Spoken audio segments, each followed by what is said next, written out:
Hi అందరికీ నమస్కారం. ఇవి వచ్చేసి ఎన్ఓఎన్సి పుష్ బటన్లు. ఇది వచ్చేసి రెడ్ వచ్చేసి ఎన్సి పుష్ బటన్. ఇది ఎలా క్లోజ్ అయినప్పుడు ఎలా వర్క్ అవుతుంది అనేది వీడియోలో ఎక్స్ప్లెయిన్ చేస్తాను. లాస్ట్ వరకు చూస్తే మనకు క్లారిటీగా అర్థమవుతుంది. ఇది green push button, NO push button అని అంటాం. నీకు బ్యాక్ సైడ్ బి చూపెడతాను, అంటే ఇది ఎలా వర్క్ అవుతుంది అనేది క్లారిటీగా ఎక్స్ప్లెయిన్ చేస్తాం. ఆల్రెడీ ఈ బటన్ల మీద బి రాసి ఉంటుంది ఎన్సి, ఇది ఎన్ఓ. కానీ మనకు క్లోజ్ అయినప్పుడు ఎలా వర్క్ అవుతుంది అనేది చెప్తా. ఈ ఎన్సిఎం పోయి ఎన్ఓగా మారుతుంది. అంటే ఆ పుష్ బటన్ లోపలికి నొక్కితే ఎన్ఓ అవుతుంది. ఈ ఎన్ఓది అంతే సేమ్, లోపలికి నొక్కినప్పుడు ఎన్సి అవుతుంది. ఇది ఎన్సి అవుతుంది, ఎన్ఓదిపై ఎన్సి అవుతుంది, ఎన్సిఎంపై ఎన్ఓ అవుతుంది ప్రెస్ చేసినప్పుడు. దీని త్రూ ఒక రిలే ఆన్ చేసి చూపెడతాను నీకు.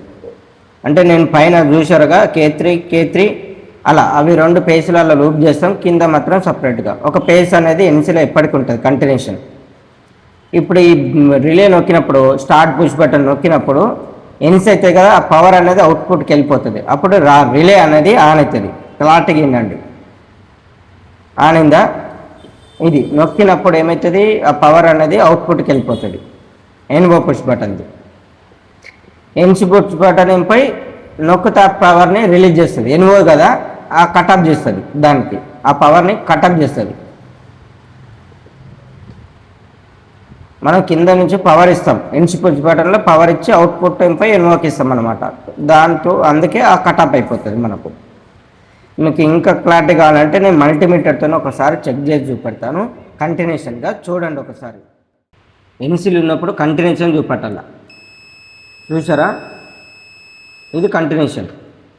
ఎన్ఓలో చూపెట్టకూడదు, నొక్కినప్పుడే చూపెట్టాలి. పుష్ బటన్ నొక్కినప్పుడే ఎన్ఓలో చూపెట్టాలి కంటిన్యూషన్. మనకు లోపలికి ఎన్సీలో కంటిన్యూషన్ చూపెడుతుంది, అంటే కంటిన్యూ ఉంటుంది. అది నొక్కినప్పుడు మాత్రం ఆ పవర్ అనేది వెళ్ళిపోతుంది. మీకు అదివే చూపెడతాను. నేను పుష్ బటన్ నొక్కినప్పుడు చూపెడతా చూడండి. ఇప్పుడు నొక్కిందిగా కంటిన్యూషన్ ఉంది కదా, చూడండి. ఇదే చూడండి, నేను డోర్ ఓపెన్ చేసి చూపెడతాను. ప్రెస్ చేస్తా, చూడు ఓపెన్ అయిపోతుంది. ఇది దీని లాజిక్.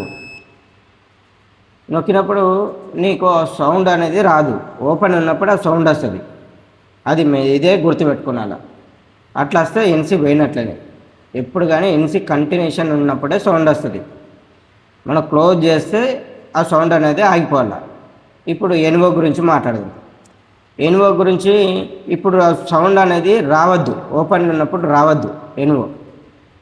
నీకు అది ప్రెస్ చేసినప్పుడు రావాలి. నీకు అది చూపెడతారు, ప్రెస్ చేసినప్పుడు సౌండ్ వస్తుంది. చూడండి, అది క్లారిటీగా మనకు అర్థమవుతుంది. పుష్ బటన్ నొక్కితే సౌండ్ రావాలి, ఎన్స్ అవుతుంది. చూపెడుతున్నాను, నీకు ప్రెస్ చేస్తున్నాను చూడండి. చూసారా? ఓపెన్ చేస్తే రాదు. ఇది దీని వరకు మనం ఇదే నేర్చుకున్నాలి. క్లోజ్ ఉన్నప్పుడు సౌండ్ వస్తుంది, ఓపెన్ అయితే నీకు సౌండ్ రాదు. మనం ఈజీగా ఇవి ఫైండ్ అవుట్ చేయొచ్చు అనమాట. ఇలా ఇంకా డీటెయిల్గా మంచిగా ఇంకా ఎక్స్ప్లెయిన్ చేస్తాను రాంగ వీడియోలల్లో. మీరు బాగా సపోర్ట్ చేస్తుంటే ఇలాంటి వీడియోలు చాలా ఉంటాయి. ఇంకా క్లారిటీగా ఇంకా మంచిగా నీట్గా ఎక్స్ప్లెయిన్ చేస్తాను నేను. ఈ వీడియో అయితే మీకు నచ్చినట్లయితే లైక్ చేయండి, షేర్ చేయండి, ఫాలో చేయండి. థ్యాంక్ యూ అండి అందరికీ.